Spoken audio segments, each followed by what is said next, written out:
So in this Google Finance tutorial video, I'll be showing you guys how to create an investment portfolio here on Google Finance. So once you're on Google Finance, what I want you to do is to go to the right hand side of your screen to where it says portfolios right here. So I actually do have one created that's right here called stocks, but if you wanted to create a new portfolio right here, just go ahead and press on new portfolio.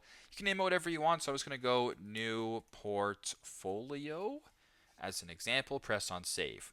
Now, once you're here, you can go ahead and add different investments. So if you wanted to go ahead and add a bunch of different stocks, I'll just add NVIDIA. Let's say I bought one share. I purchased it on today's date, for instance. At a purchase price of here, I can press on save.